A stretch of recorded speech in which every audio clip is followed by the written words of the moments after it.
All right, seeing that it is 7 o'clock, I'll call this meeting of the Community and Economic Development Authority to order. Our first item is the roll call. Or do I push the button? Arata Frada, Here. Clary, Here. Gaius Vallis, Hamilton, Here. Hardy, Potts, Wheeler. Here. We have a quorum. Thank you. Next item on our agenda is approval of minutes. We have approval of the minutes from our June 24th, 2021 meeting. Those were included in the packet.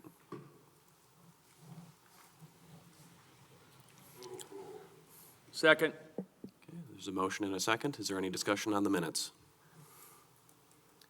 Seeing none, all those in favor signify by saying aye. Aye. Those opposed, nay. The minutes are approved.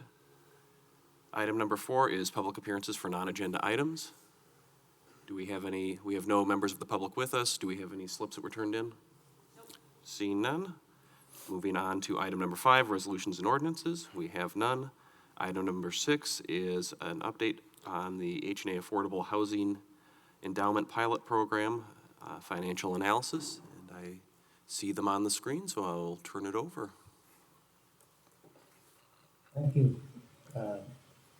We're very happy to be with you guys this morning, and we're pleased to be able to present our initial draft of the report that we've been working on since our engagement. We're going to divide, I know that your time is limited, and we want to take advantage of as much of it as we can within limits. And so we're going to cut right to it, and Steve Eiffelbacher, my partner, is going to lead us through the narrative portion of the report, and then I'll pick it up to talk a little bit about the financial numbers in the back. Steve? Thanks, Mike. Good morning, everyone. How are you? I'm assuming that everyone has a copy of the draft report that we have provided. And what I wanted to do is just take a minute to review the narrative portion of that. At your last meeting, we had provided an update on the survey and the efforts that we had underway. We've been in the process of contacting various developers, management companies. We still have others on our list to contact before the final report is done, but I think it's provided some insight that we've taken into consideration as we've developed this concept. I think overall, the general conclusion is that the concept's still very doable. It'll be a little bit tighter given all the turmoil that's taken place within the construction industry. And the builders that we've talked to that have been referenced in the report have been very helpful in providing us some insight. So let me just take a minute to walk through some of the comments that we thought were important. First, as you recall, we conducted the survey to define what we have going forward with as the workforce affordable housing concept. And that's the concept we discussed with the various developers that are identified in the report. All of them thought that that concept made sense and that there were certain construction efficiencies with the townhome development that we're proposing that would help in lowering the overall costs. The struggle, as we talked with all of those builders, is just the lack of supply of lumber in the lumber industry, this disruption in the supply chain. I think all agreed that prices would come back down from where they have, and they've started to do that. I guess the question is how far are they going to come down? And what we're also seeing is that there are other pieces of just besides lumber that are feeling this increase in costs. And so in discussions with the various builders and where we think that the market's at right now, our conclusion was that we were going to be using $165 a square foot for the primary focus of the building, which would be the initial 1,250 square feet. In that 1,250 square feet, then we assumed the 165. We did have discussions with the developers, and they thought that if we were to expand that by an additional 150 square feet to provide some sort of a product that or amenity that's comparable to the market in Fitchburg, in this market, that would make sense, and that would be cheaper space being it wouldn't cost at the 165 level, but would be something less. So overall, we've made an assumption then of what our construction costs would be that were factored into the analysis that Mike is going to be going through. So when you look at the numbers from a construction standpoint, we're going to be somewhere over 30% higher than what we have initially targeted as the range then in the survey that we've identified. Also, they recommended that we be sensitive to curb appeal, given Fitchburg and the level of development that's necessary to ensure that the development has long-standing success. They thought that probably a smaller developer would be the ideal builder, given the fact that they would have lower overhead costs. And last, then, they thought then that in looking at this, that the use of a land trust or some sort of leasing to try to reduce the value would be a tough sell in this particular market. And so those are the overall comments from the developers that we've taken into consideration that have an impact then on the pro forma that we're going to be reviewing. Next, we were able to talk with Sue Broham at the management company. She provided great insight. She, in fact, really has an interest in this type of housing and has been involved in projects similar to this. I think the good news is that overall, the numbers that we had factored in for the ongoing costs, both from a management fee standpoint and costs that we would be associated with costs then that the tenant would be paying in the development until they purchased the building, were consistent and in the ballpark with what we had projected. And so we're comfortable with what we've identified in that particular area. We also thought it was important after the discussions with her to make sure that a management company is brought in at the front end of the development, probably at the same time or shortly thereafter that the developer is selected. She pointed out a number of things that would be very helpful to have someone in that position review a set of plans to ensure that the layout is consistent, that the function to be able to pick up garbage and all of those areas take into consideration some of the areas that she's seen as problems in the past to try to correct that. So we thought that that was a helpful recommendation. So with that gives you a general flavor for the comments that we've received. As we mentioned, we still have others on our list to finalize, but we've taken that then in our updated numbers and provided then an updated financial model. So let me turn it over to you, Mike, to talk about that. Thank you, Steve. I'm going to attempt to share my screen here this morning and walk through a little bit of this narrative in that fashion. I thought that might be helpful. And so let's see if we can get that up. And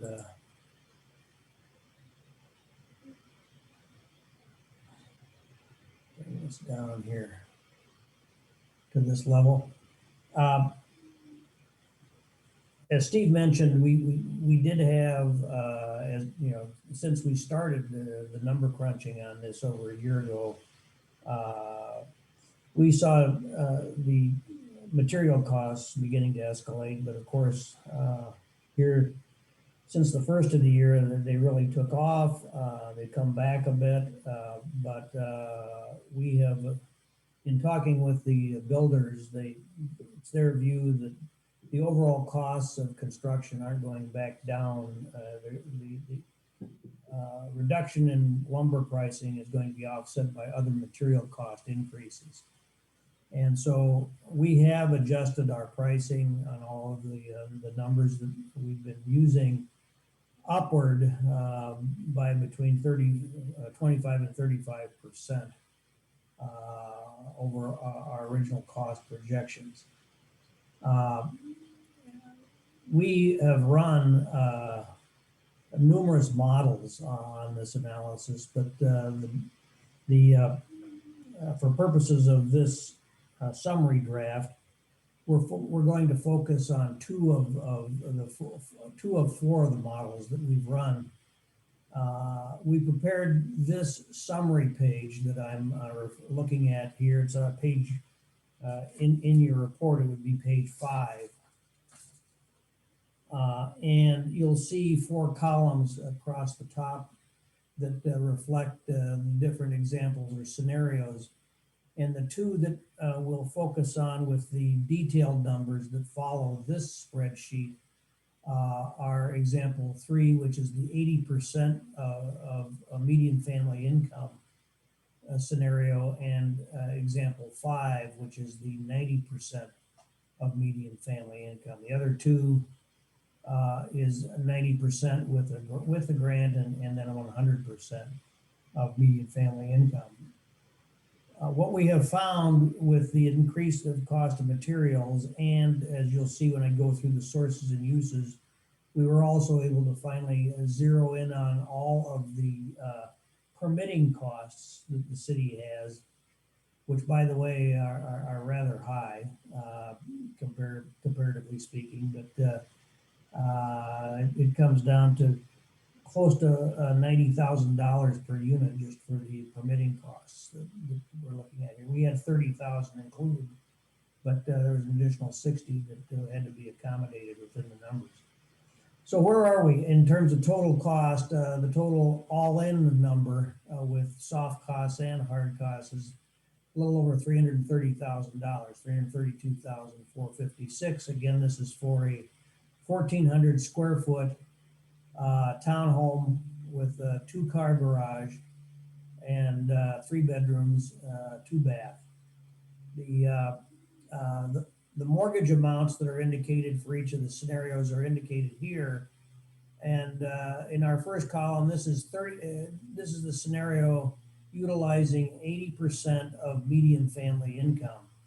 What we did find, as you'll see when we get into the details of the numbers, is that in order to be able to serve that segment of our targeted population, it is going to be necessary to come up with an additional roughly $20,000 per unit in the form of either a grant, additional tax increment dollars, or some other participation in order to bridge the gap that would otherwise exist at that level. It is possible, we think probably around the 85%, but certainly at the 90% level, to do it without those additional grant dollars. But if we want to include that 80% patron, we're going to need to have that additional capital. So as you would expect, the mortgage amount can be increased, and we would need less subsidy the more income that you have. So at the low end, at the 80% level, they could only afford a mortgage of about $245,000. We again assume a $5,000 downstroke, if you will, or equity contribution from each of the participating tenants here of their own cash.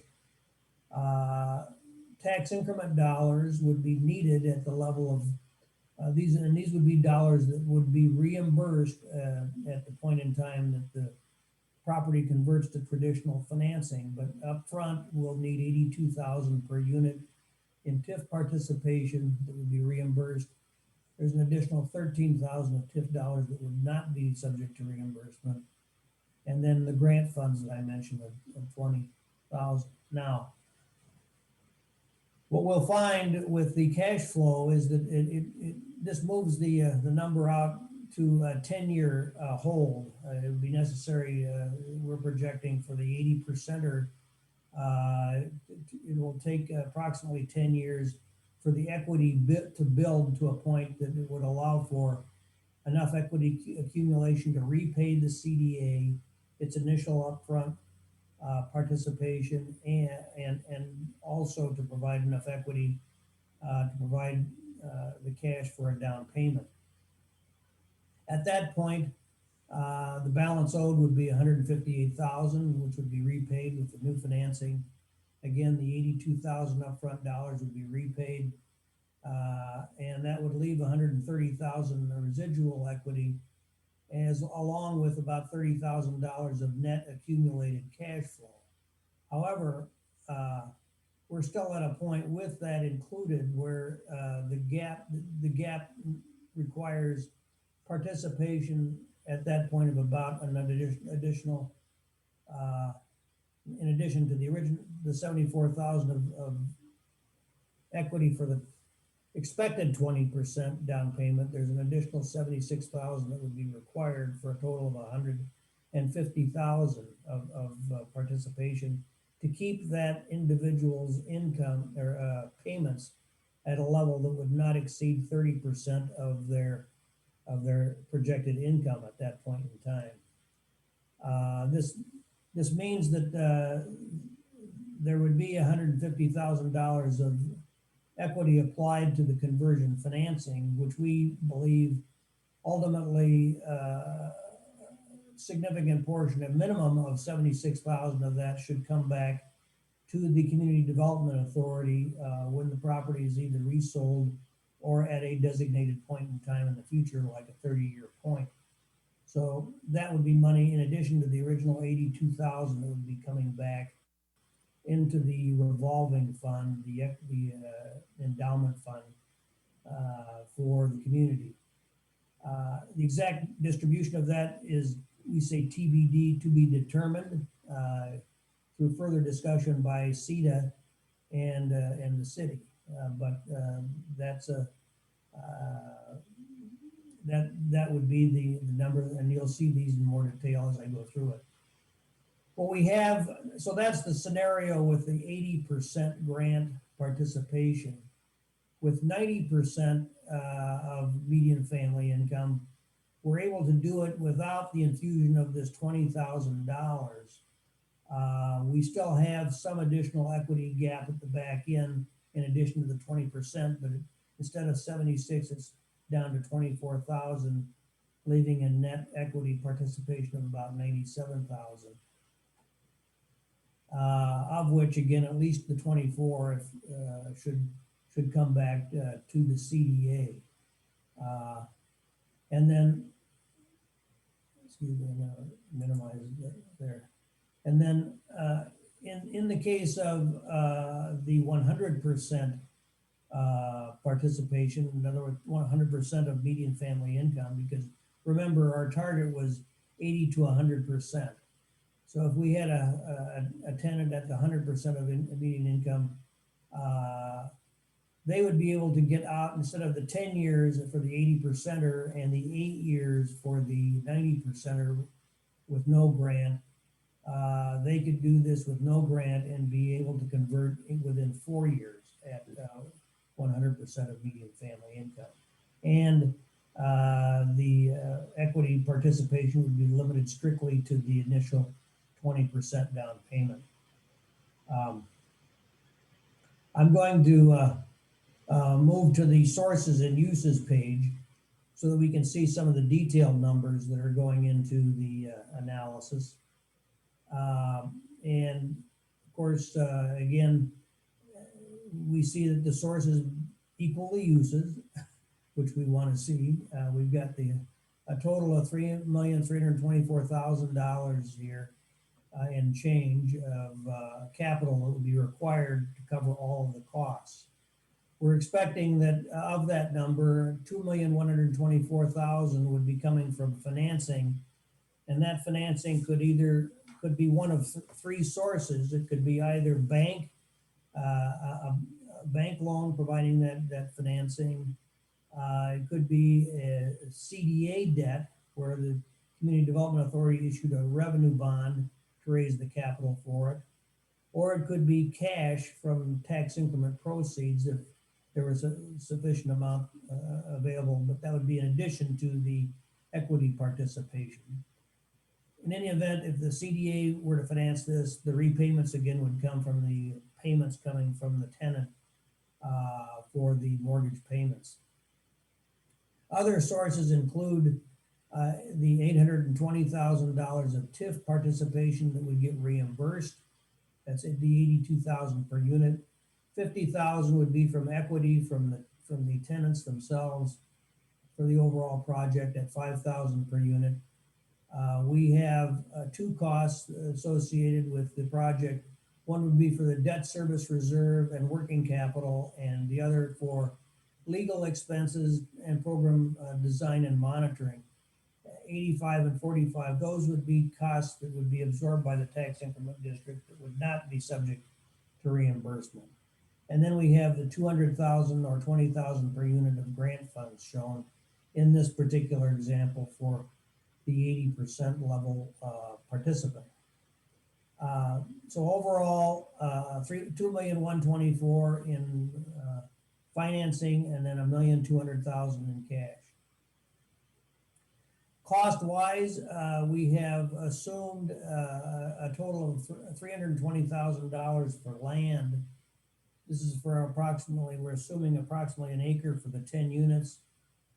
We had discussions with the builders on what was a good number to use for land. And basically, they advised if we had to go significantly above 8 to 10% in total cost for land, that we probably should try to find a different piece of land. So this is well within that number. We think that the $32,000 per unit is in the ballpark for that, at least from the information we've had so far. Construction cost wise, this is the number that has escalated.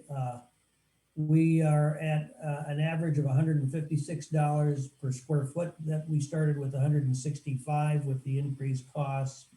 We added the additional 150 square feet to get it up to 1,400 square feet because we're finding that most of your units in Fitchburg are really starting at that level, at 1,400. And we wanted not to make this a smaller and therefore more noticeable as a low-end product. But we also found the good news there is that that additional 150 square feet is likely to be in space that is not going to be as expensive as the overall average. And so that additional space is about half the cost of the 165. That's why the average is about 156 here. We did include sprinkling the project. The cost there is about 4,200 per unit. That may be a little on the low end based on some conversations with developers, but we do have cranked into all of this a 5% construction contingency on the hard costs of all construction and permitting. Other costs are the garage cost that's calculated in here at 18,000 per unit, landscaping. And then these are the fees, the various fees that had to be calculated and added into the equation. As you can see, there are a number of them, and overall they're in excess of, or pretty close to the $90,000 mark. Other costs here, some soft costs that are included in addition to we've got the construction contingency, but architectural, engineering and professional fees, legal, some carrying costs, construction interest, debt service reserve, the appraisal, our ongoing monitoring, title and recording, the contractor builder fee, and a working capital reserve. All adds up to the $3,324,000.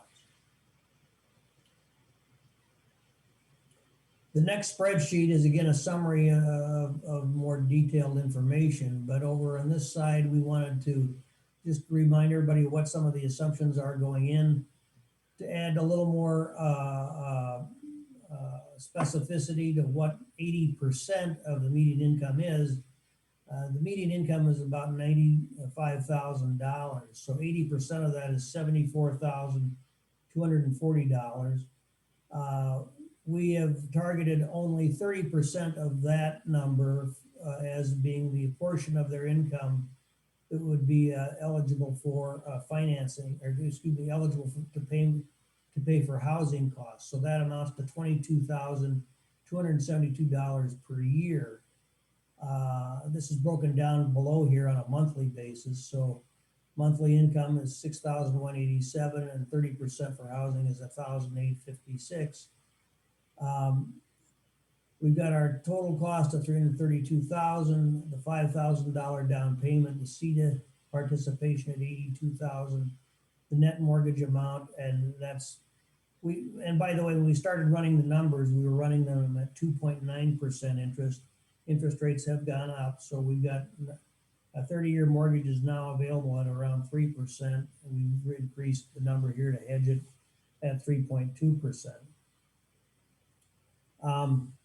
You'll see from our next spreadsheet that we have from the 1,856 30% number per month, we've deducted other costs, which include the condominium fee, a payment in lieu of taxes, and management fees and utilities and insurance.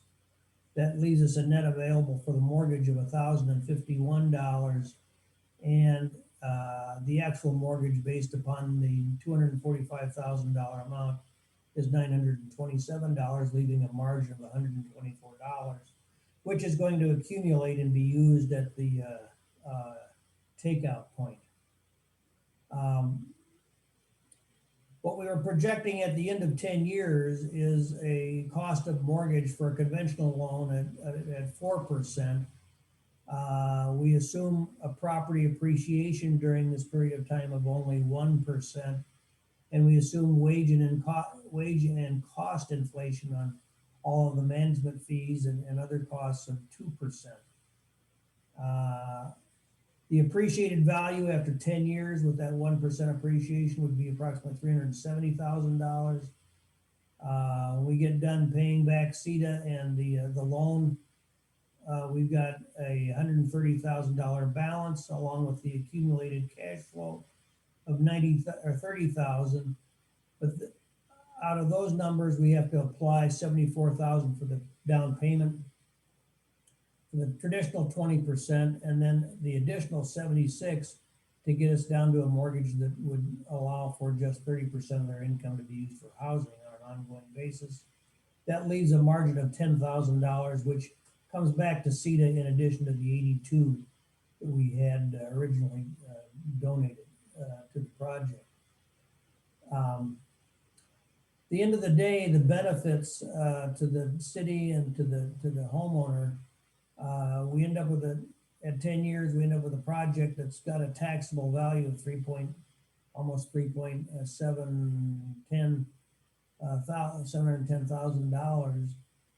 We have returned $820,000 along with an additional $100 for a total of $920,000 to CETA for the revolving loan fund, but that also doesn't include roughly $760,000 here that would be part of that equity contribution that a split has to be decided on going forward.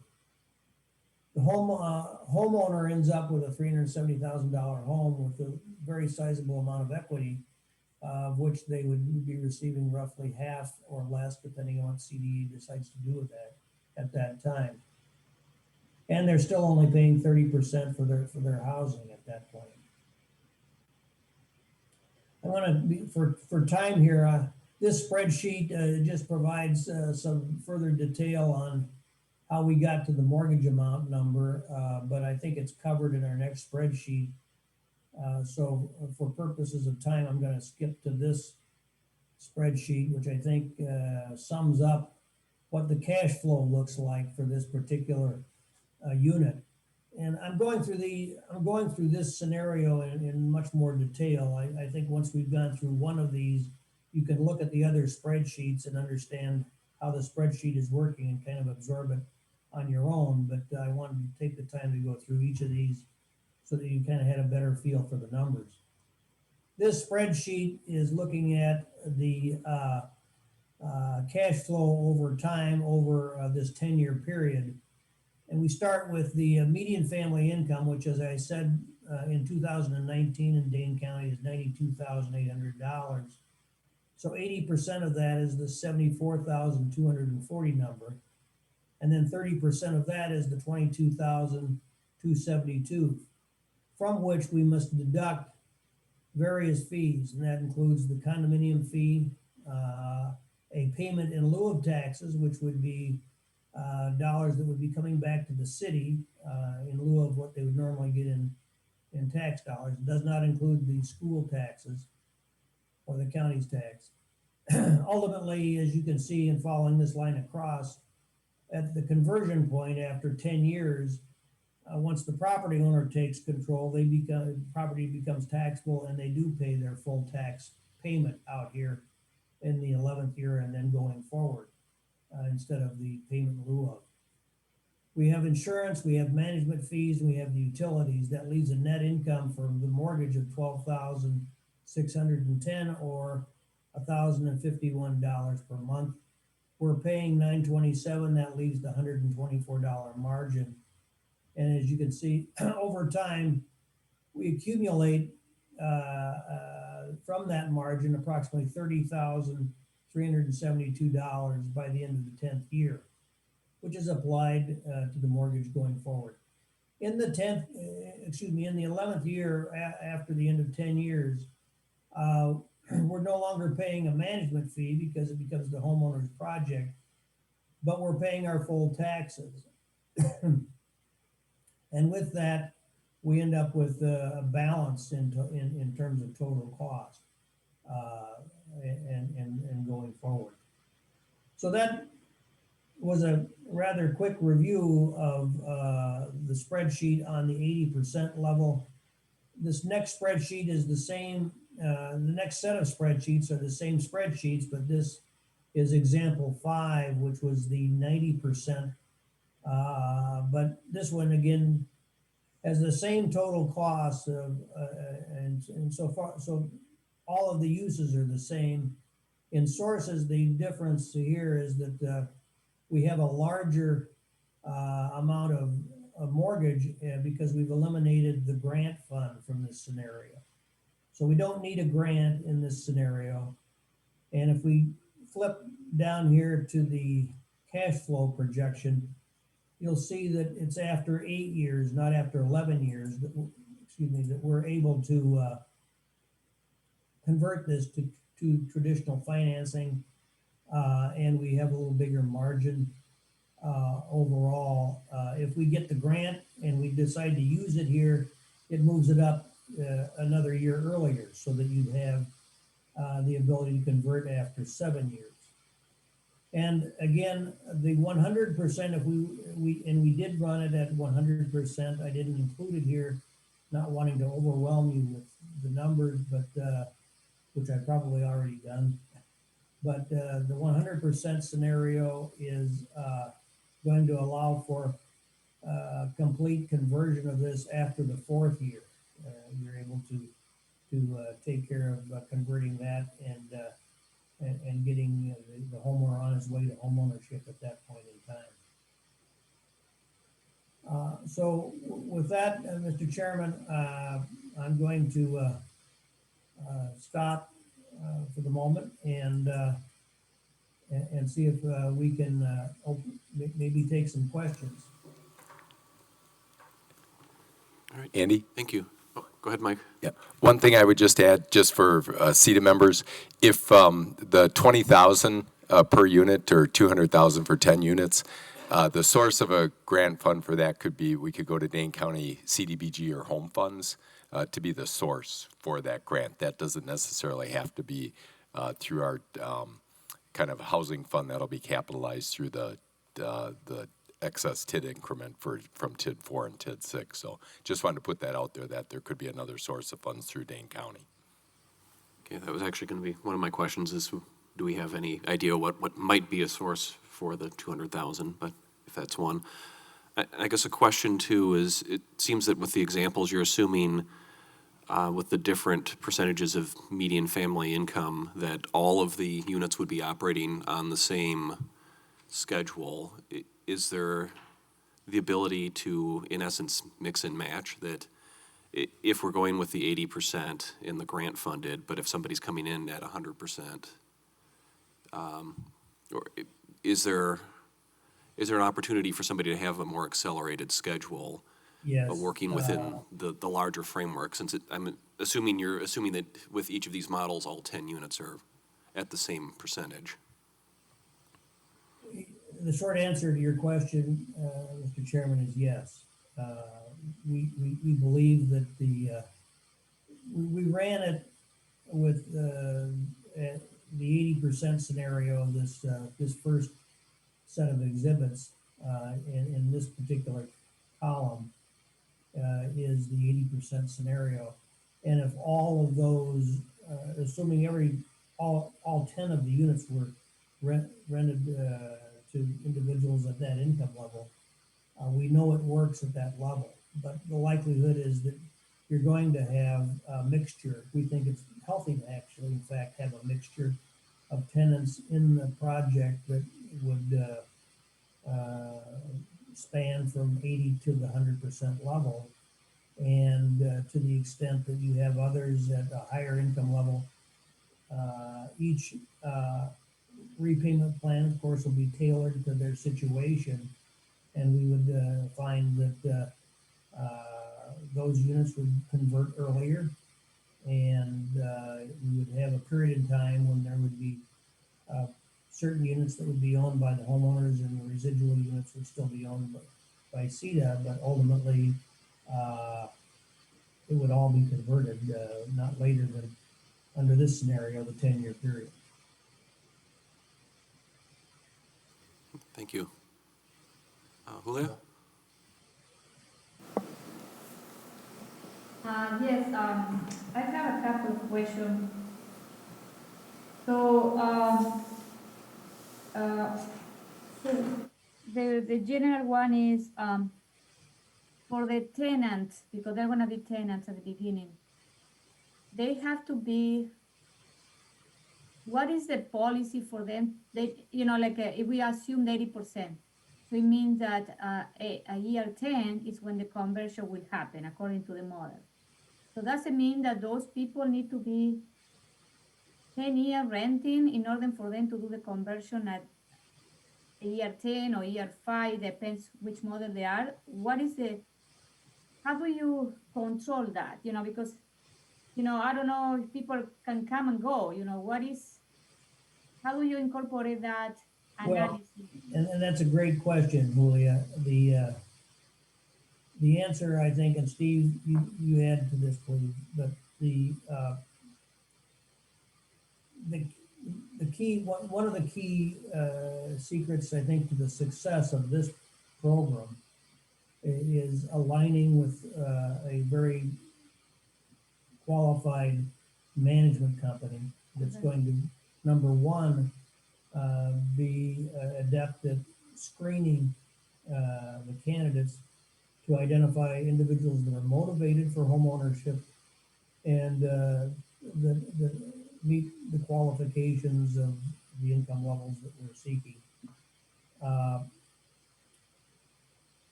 an ongoing basis, it'll be necessary for that management company to be monitoring those income levels and matching it up with the cash flow payment obligations.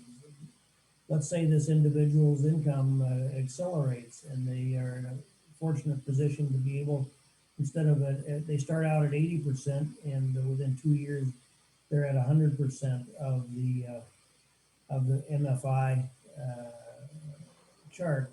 Well, we would anticipate that they may be in a position to convert sooner based on their incomes at that particular point in time, if they choose to do that.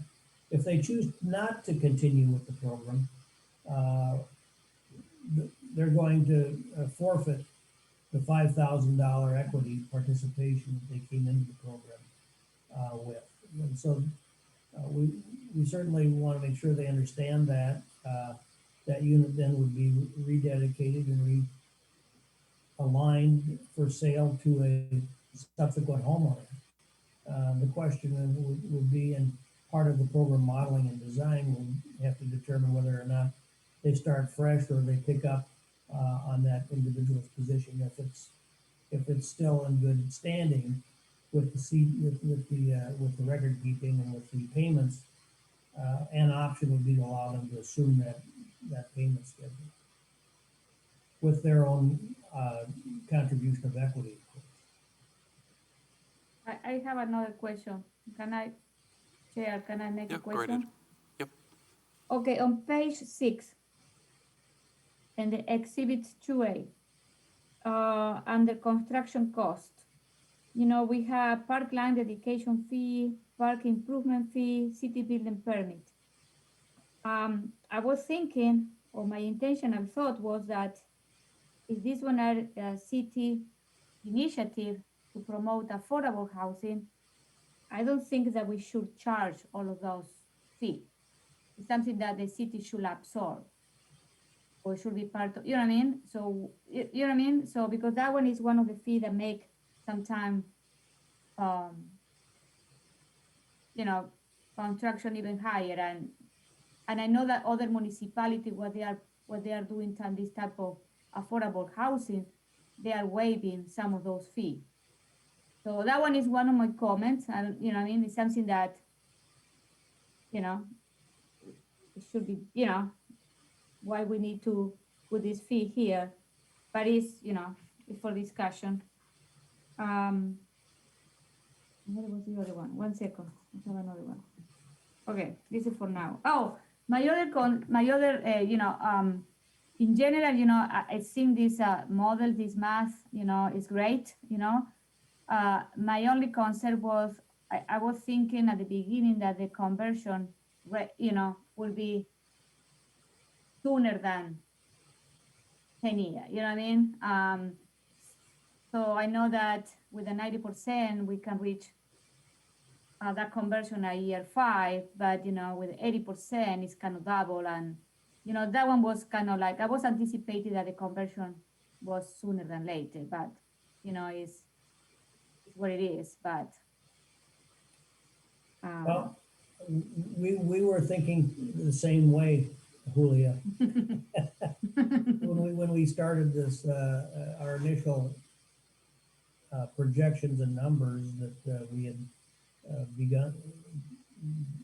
initiated this concept with, did have an earlier conversion point for the 80% prospect, and it certainly would have been possible if we'd not experienced the kind of increases in costs that we had within the last 6 months. But those are the realities. yeah, I know. We were disappointed, but at the same time, we were relieved to see that with some additional help, we can still serve that population. The conversion point is a very interesting thing, and I'm probably getting out a little ahead of my skis a little bit here in this. I'll throw it out because we're just at the draft stage, and so I think this is this is a good thing to just at least share and bring up with CETA here, and that is I had a very interesting conversation yesterday or day before yesterday with a bank officer. Was a bank officer with the Cross Plains State Bank, and I actually had worked with him in addition to the work that I'm doing here. I had been doing some consulting with the Wisconsin Economic Development Association on their CRA lending program, and I got to know this fellow and other bankers with that. And he knew I was working on this thing, and he wanted to know more about it. So I was telling him about this thing, and he said, you know, I think you can still potentially get your tenants converted sooner than you're projecting here. And I said, well, that would be obviously in everybody's interest if we can do that. He said, well, the key is a lender and our bank and any other bank, he says, is going to look at this as a refinancing. They're going to want to look at it in the context of a traditional refinancing.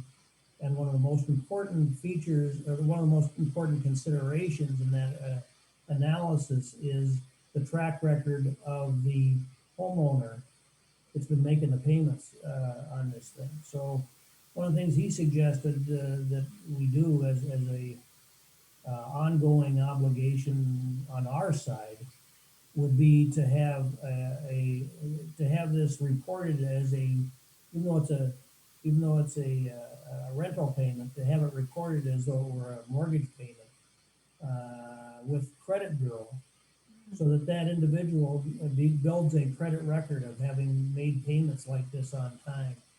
If they can do that for 2 years, and they show a strong track record of making payments for 2 years, It says a bank is going to be in a position to be able to take that on as just a regular financing, if they can meet those obligations and the costs remain the same. I mean, I don't know that that's necessary. I'd have to look at this in the context of the obligations. I'm not sure we're gonna be there yet with the payback, but I thought it was at least a good consideration for us to include and to test with the banking community as we roll this out going forward. So I only raise that to say, you know, that's something that's definitely possible. I'm not saying that. But I raise it to say, since you asked the question, I think there may be some options here that we have the ability to explore that could get us out and converting these a little quicker. I have a final question. Can I ask? Sure. Okay, the other one is a legal question. Okay. Who owns this 10 unit? Okay, who, you know, because we have different participants, you know, but who owns this? Who is liable for all of this? Who is, you know what I mean? Yes. Steve, do you want to answer that? Sure. In this case, the way the model is set up, it would be the CETA would be the owner Okay, of the development. And then they would own each of the individual 10 units. As they reach the point where they can convert, then it's the individual. So okay, as Mike mentioned, as we go along here, if somebody's able to convert at year 4, and somebody at 6, and then somebody at 10, and it'll take that period of time. But when each of those conversions, the individual conversions occur, yeah, that's when monies will be paid back. yeah, I know. Okay, no, I want to be sure who is you know, liable for all of this and responsible and, you know what I mean? See that, okay. Dan? I have a question, several. So on the sheet you have up on the screen, and adding it in my head, there's about $10,000 of municipal permit fees per unit. Is that right? Yes. And that's on a cost of how much per unit? 320? About 330. 330,000, so 10 goes to permitting. All right, that's number one. Number two, the median income, 80% of the median income, that's around $45 an hour? Is that correct? I didn't run the math on that, but I'm sure you're right. That's pretty It would expensive. be the 70 some thousand divided by 2080. 2,080 hours. 70,000? That's even worse. All right. Then, can you go back to the screen where, at the end, where the city's supposed to get the money back? I think it was 80, and then there was some more on the bottom of that page. Yeah. Here, this page. No, Down here? no. It showed on it had the spread, and it showed at the end of certain years, this is what came back to CETA. I think there was 82,000 that was coming back to CETA. That's right. Right. Where's that money coming from? The money is coming from the new mortgage that's being issued by the bank at that point in time. Okay. So what happens when interest rates go back to their historical normal, 5-6%? How is this 80% person going to afford the house on the 30% of their income? We've got it scheduled for 4% right now. I know you have it at 4, but my first mortgage was 17.5. I know. That was in 1982 probably. 1981. Yeah. But, I mean, the fact of the matter is, we don't have control over this. And this 2 and 3, 4% mortgage interest rates, that's just fluff. That's going to change, it's going to change quick. And so I'm just suspicious of the 82. Now, there was another lump or chunk of change that was coming back to CETA on refinancing, in addition to the 82, wasn't there? Yes, there was. What's that? Up front, there's $10,000 left residual here, per unit, that's available under these projections at the point of conversion. Or $100,000. Once again, if we can get if the unit owner's income keeps going up, the property goes up, the interest rates stay flat, then there'd be money left over.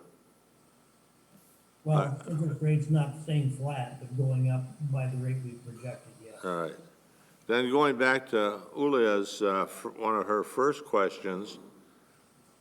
So I'm a tenant, I come in on this project, and I lived there for 3 years. I'm building up my equity, and now I decide I'm going to move to Bachagalup, Kansas. What happens to the equity that I've built up in that unit in that first 3-year period while I lived there? If you're walking from it, you're gonna lose it. Can I sell it? Can I go out and get Mike and say, Mike, I got a heck of a deal here. You come in, and I've got Y dollars of equity here, and you pay me the Y dollars, and then you can take over my 10-year lease?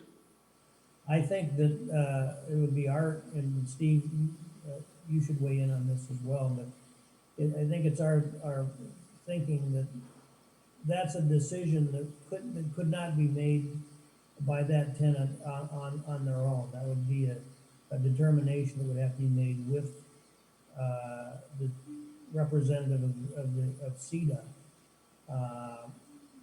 at that point in time, because it would have to be, I think it would be the objective, if it's still the objective of the community to serve this population, to only make that available, number one, to someone that was qualified within the range of income that you're targeting. And that at that point, the design of the program would allow for the flexibility to sell it if the community wanted to, allow the original tenant to have some kickback of their original participation. That could be determined, but I think there has to be some dollars at risk for the individual to avoid the situation where the individual would just choose to walk from the deal. And that's fine. Finally, does this program that you are suggesting, is that being implemented in any community in the United States? We have not implemented it. Well, has anybody? Yes. Where?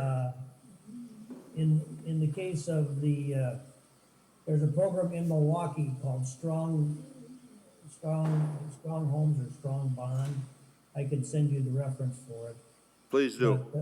But it is a program. It's a rent-to-own program that was actually started by an individual that was with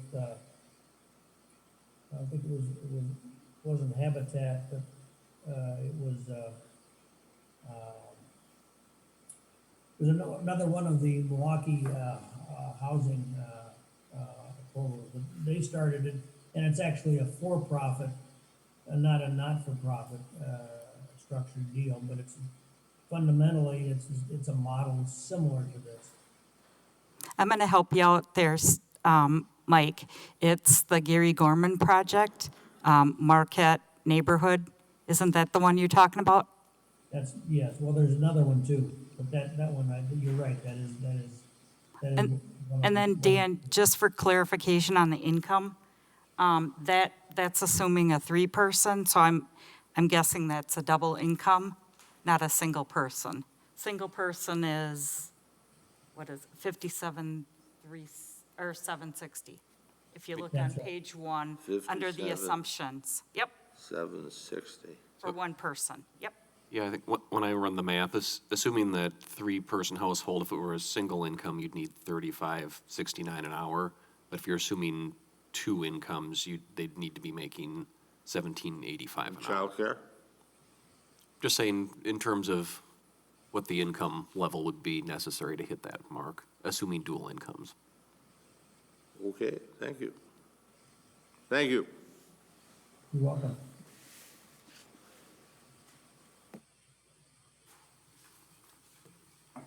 Were there any other questions? Oh, Julia? Yeah, so I'm gonna follow some comment that Dan mentioned before about, yeah, I was surprised about the value of the proposed house, more than $300,000 is still, for a lot of people, something that is not affordable.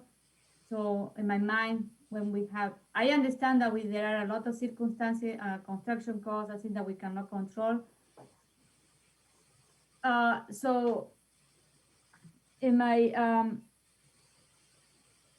so my concern is if we are building these kind of like $35,000 houses, and we are considering the revalue price in the future, we need to consider also where the land is gonna be too.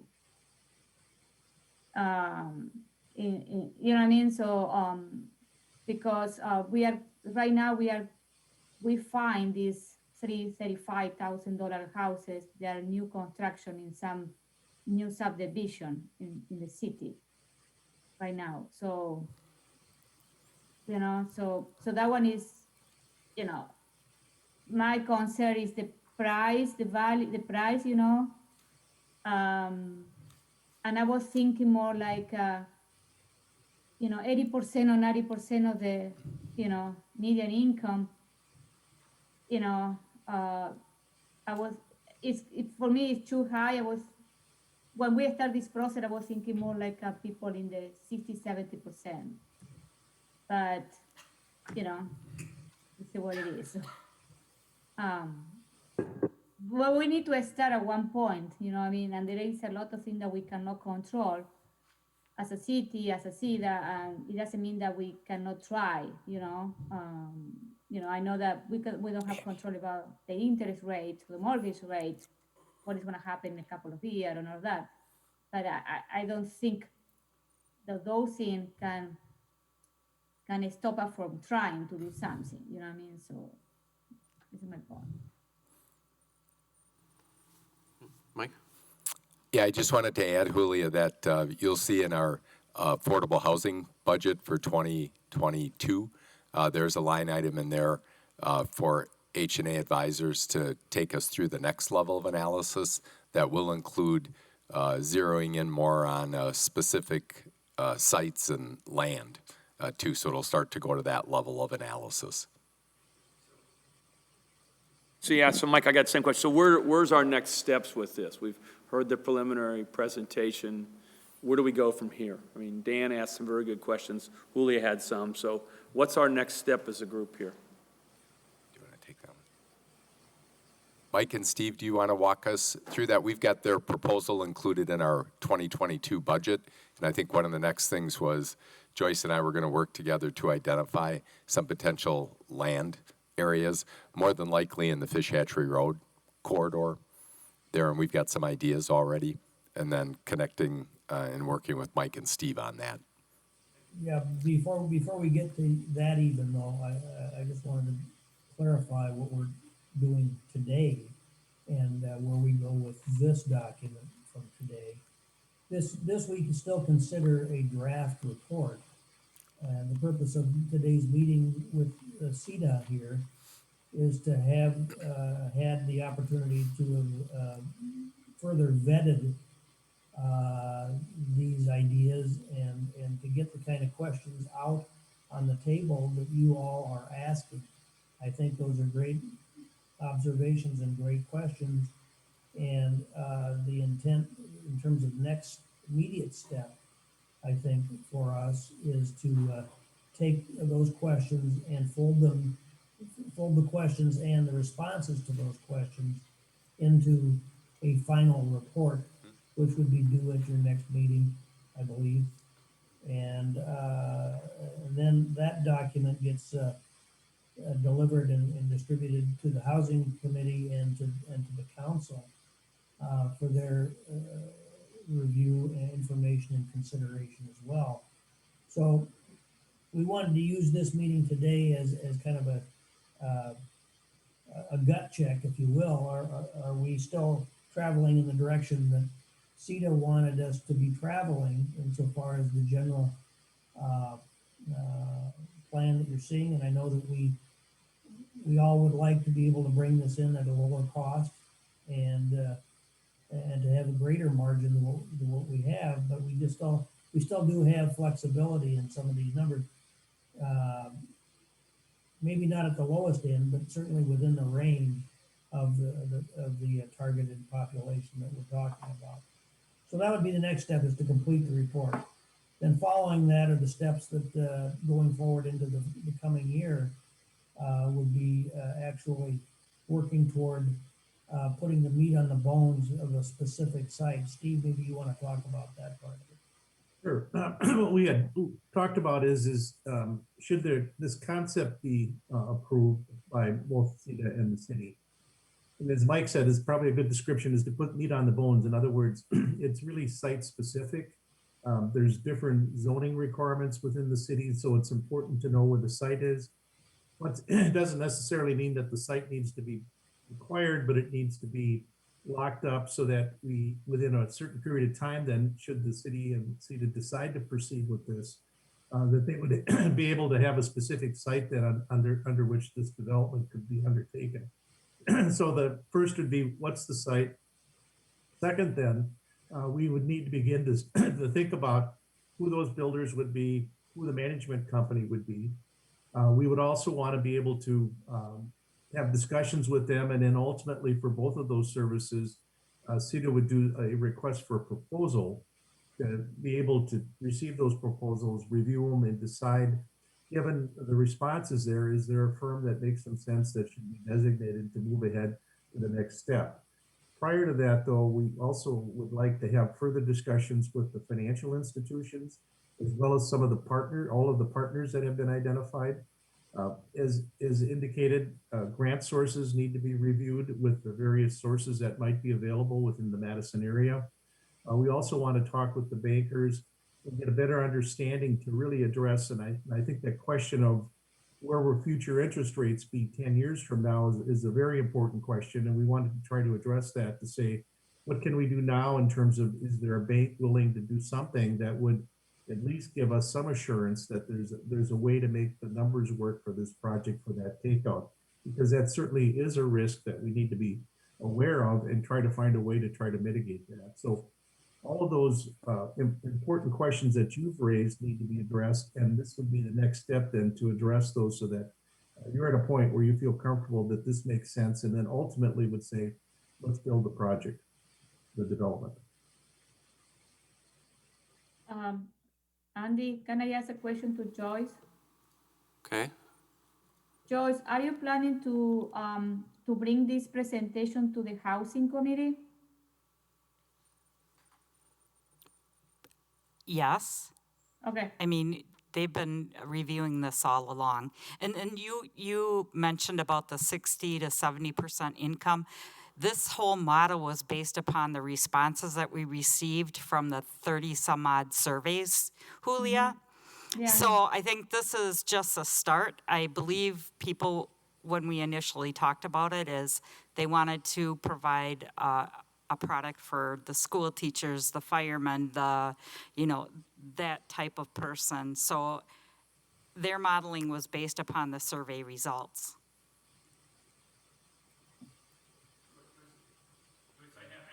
For the group, and I think it goes back to Dan's question about moving to Kansas. Is the equity that's in, if you just totally walk away from it, is there another way you can play that so you don't just pay all this in, and then if you move, you've got nothing? back to go to your next home, so to speak. And I guess I would like to see, can you guys find a way in the model that would deal with that a little bit differently? Yeah, you don't have to answer that now, but as you begin to finalize it, I think it was a very important point. Thank you. So noted, thank you. I have a comment as well. Oh, go ahead. Can I go? Okay. Mark, and Dan, I appreciate the comments of being able to bring the equity over to your next home. But I do believe that with the rent to own, putting onus onto the renter or tenant to commit and stay there for that time, I think is the point of the project more than building equity. Because if you're using this as a tenancy or a short-term rental, I mean, is their intent the same thing as what would have been beneficial for them to choose this project to live versus going somewhere else? I mean, the whole rent to own, I think, takes away the need for transferring the equity, because that information is presented from the beginning that is how this project is laid out. I respect that moving equity would be fantastic, but that would be, if you could do that, wouldn't you try to own or just rent alone? And I think this project is a little different in the Madison area for presenting that option to be able to build equity in this form versus just throwing your money to the big landlord. So that was my take on that.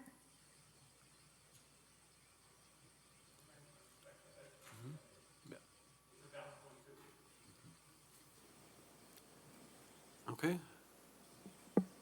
Were there any other final closing comments?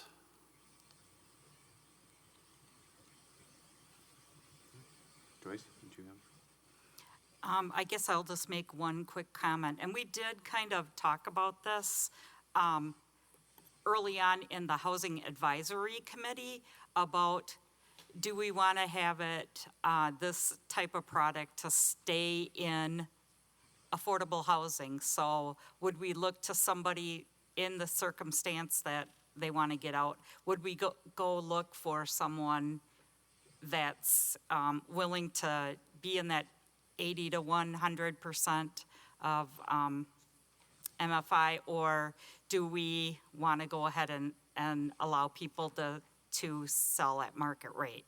So that was one of the questions, and I think that's one of the things as a group we needed in our guidelines for the program, we need to think about and address.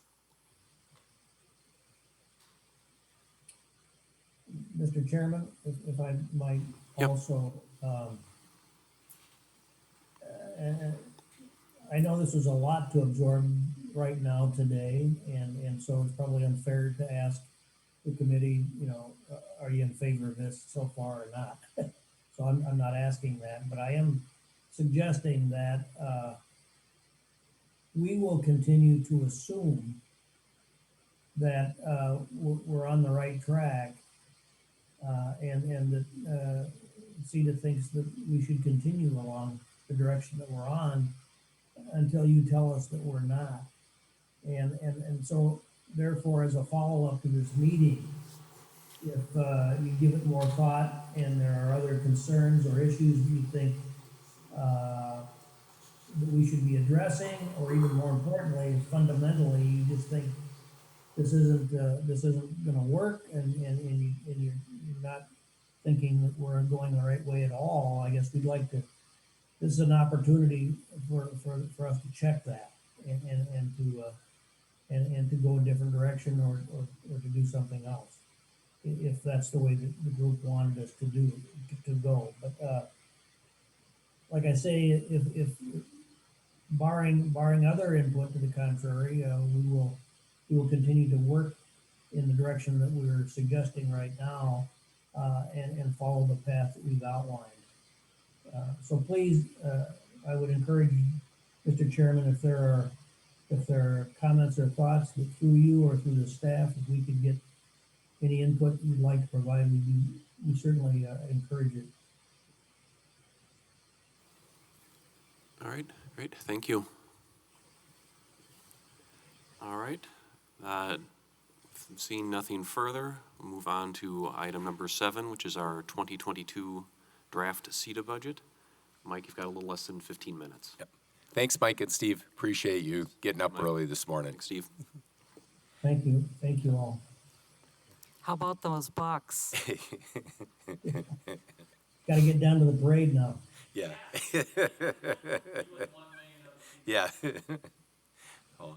And Julia and Jennifer, I sent out the budget stuff to you this morning in an email, so you should have that. The first one I'm going to take you through is the 15670. If you look at the top of the sheet here, that's the general revenue fund budget for CETA, and this one really is pretty much status quo. It includes the per diems for you as committee members, some computer-related software, our office supplies, some dues and subscriptions, mileage, public information, and the only change on this one really is we removed $125 for ad design because Catherine from the chamber, we've got kind of a collaboration with them where they do our ad design now, so we don't need to have to farm that out to somebody else. But as you can see, the budget total for this one is only $8,630, so we do a lot with very little kind of from the general revenue fund with these line items here. Next, we're going to go to the 225-5610, and this is the one that says CETA at the top there. And this one really is based on the room tax projection. And as you know, this last year with COVID in 2021, we only projected $250,000. We had come to you with that budget and really did a stress test, kind of essentials. Angela is on the board now of Destination Madison and is kind of getting regular information and updates. And it seems like hopefully the recovery will happen here sooner rather than later. With the hotel industry, a lot of events are starting to come back that generate hotel room night demand. So in consultation with her and Joyce and I talking, what we're going to project for 2022 is we're going to go with a 70% number of what the 2019 actual was. And the actual in 2019 was $525,354. So the revenue that we would be projecting for 2022 is $367,700. So based on that revenue amount, then I'm going to take you through kind of these line items here in the 225 account. So with that, as you may recall, CETA, if we start out with that 367,700, CETA is only allocated 93% of that number because 7% is allocated to administration and accounting in the finance department. So the number that we start out with then is 341,960 that covers these line items. So the first category there is 245, again, just some computer-related stuff. Then in 320, we've got our dues and memberships for various organizations that we're a part of. 325 gets into some of our conferences and events with our partners. Again, you can see things like BioForward in there, the Greater Madison Chamber, the Black Chamber, Dane County Housing Summit. 345 is what I call my kind of the plug number there. You can see a 7245 line item. Those dollars will only be spent if the revenue comes in for that, so we're not committing to anything at this point in time with that line item, so it gives us a little bit of a cushion. As you can see in 360, we bring back the business luncheon in 2022, and this one, the line item is $14,000, but as you know, we charge for this event approximately $20, so there's an offset here with $7,000 in additional revenue beyond that room tax dollar amount. Then under 390, as you know, we've got the tourism contract with our Fitchburg Chamber Visitor Business Bureau, and then they manage the contract with Destination Madison. So per state statute, 70% of the gross room tax that we collect, gets allocated to our tourism partner. So again, this number will fluctuate depending on what the actual revenues will be, but based on our current projection, it would be approximately the 257, 390 that would flow to them, and then there's percentages that flow from them to Destination Madison and the Sports Commission as our regional partner. We've got some other promotional expenses under 392, our snowflake lighting, electrical that we have to pay for. The Memorial Day observance comes back. We did it at a minimal level, but it maybe goes back to its regular where there's the luncheon. One line item that isn't accounted for in the CETA projection revenue, but it's going to be a budget transfer, is line item 394, which is at 50,000. Members that have been on CETA for a long time may remember when the Madison Area Sports Commission was created, we increased our room tax by an additional percent to support that organization. But CETA had decided at that time if we were increasing it, they wanted it to be for that specific purpose. So we had segregated that money into a sports infrastructure fund. We've tapped into it recently for the hub project, most recently. But what we'd like to do is there's approximately just a little over 50,000 still in that fund. A couple of years back, we were looking at possibly buying a velodrome that was for sale on the south side of Chicago. We didn't move forward, with that. But there are some other bike initiatives that are coming forward now, working with the bike committee with the Fitchburg Chamber. And one could be $5,000 that would go towards some bike counters that are needed. That would help us get some data and information that then would help us submit an application for the bike-friendly designation to maybe help us advance to gold. So that's one thing that I've been talking to some of the bike constituency about and our city staff person, Phil Groupie. And then a consortium of the Chamber, Bike Fitchburg, the Bike Committee have been talking about possibly the B-cycle opportunity out here. So the balance of these funds maybe would go to be a public investment in that initiative, but we're going to follow the lead of that collective consortium of organizations as they continue to formulate ideas and a plan for that. Then we get back to the technology fund in 570.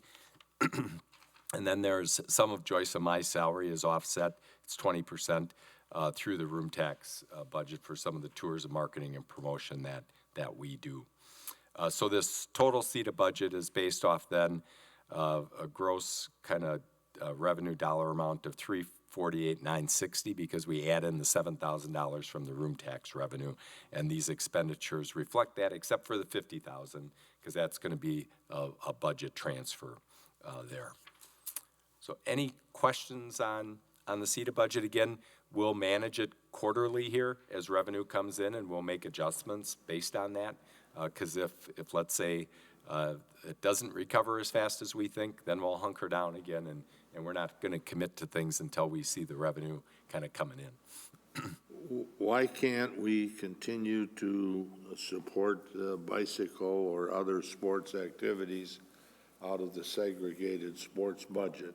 Why do we have to commingle those funds and then have them lose the identity or the purpose for which they were originally created? I think this is a budget transfer specific for that purpose of bike infrastructure. But why don't we just use the segregated funds as they are and use that as your disposition? You're not planning on spending $50,000 this year.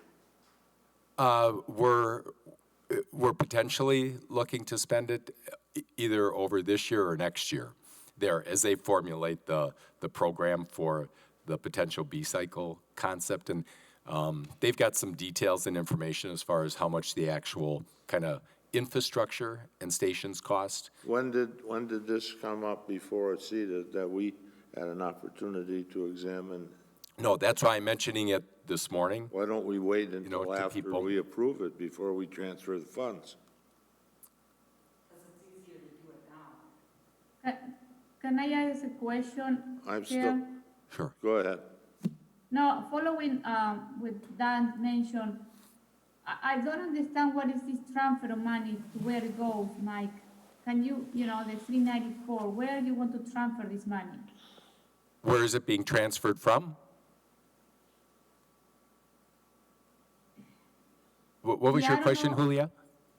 My question is item number 394, the $50,000, you mentioned you're gonna transfer Yeah, it's in to our, where? it's in one of our accounts, Julia, right now, that's designated on the room tax report under Sports Infrastructure Fund. Yeah, So it's money that's been sitting in that account right now that was Yeah. built up over time. So it would just be tapping into those dollars for this specific kind of sport-related purpose. oh, Because this was the money that we were going to look to use to buy the velodrome, a couple of years back when we were talking about that. That didn't materialize. So we thought that maybe this would be a good use of these Okay. dollars to kind of support a sport-related activity. And as we continue to build up our bike infrastructure, here and to show a public commitment to that initiative.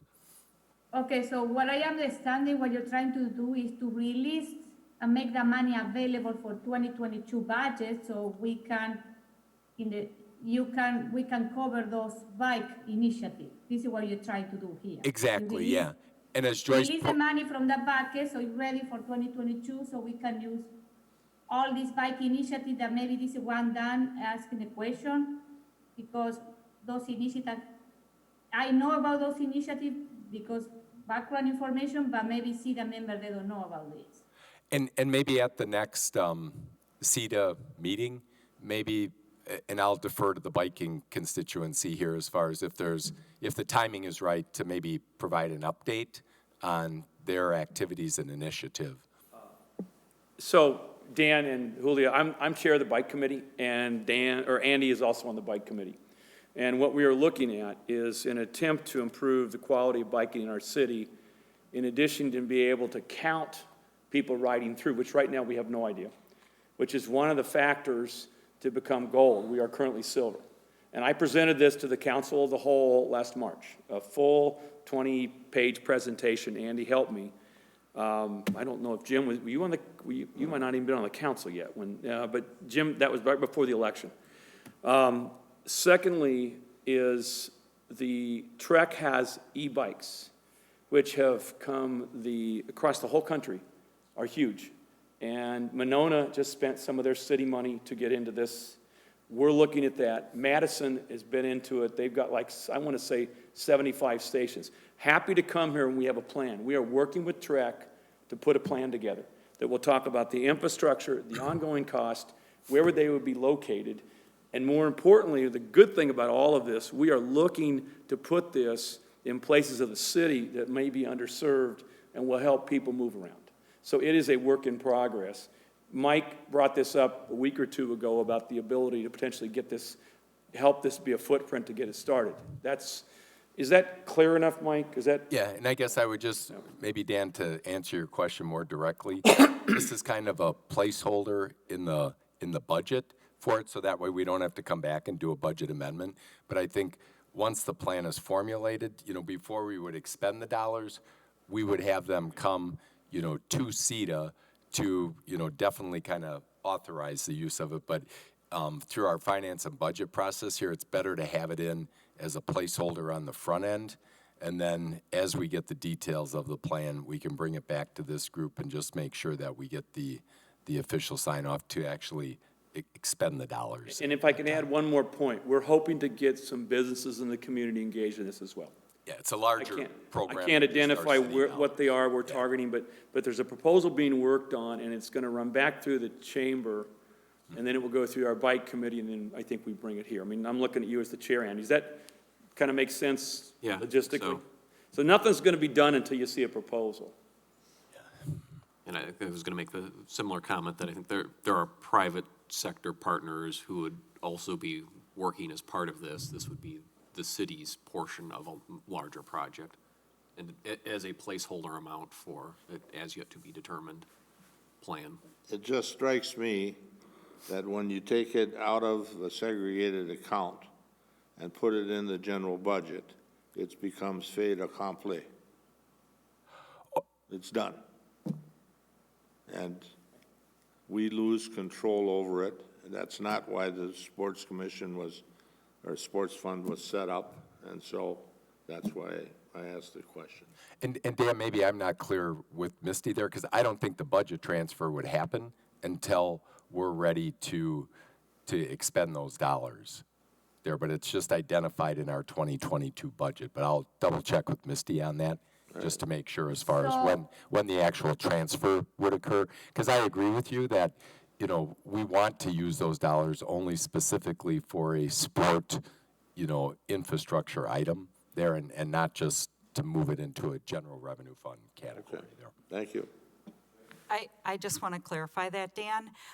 What we have actually a motion and a second that the policy was that it was only to be, when we raise the hotel room tax, that it can only be used for sports related. That's why it's in a segregated fund.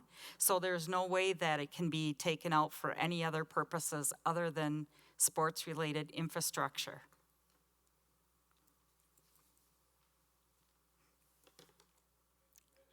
Oh, Your and word. one other thing too, Dan. I'm gonna make them fill out a hotel room tax request form. So they will have to come before us because this is going to an other entity other than CETA. So you guys will have to present a request to us prior to the funds being transferred over. So we're covering our, you know what. The words are fine, but the print is pretty specific. And the written word always takes precedent over your oral statements. I have no further comments. Thank you. Can I have 5 more minutes, and then we'll adjourn and zip up to 3101.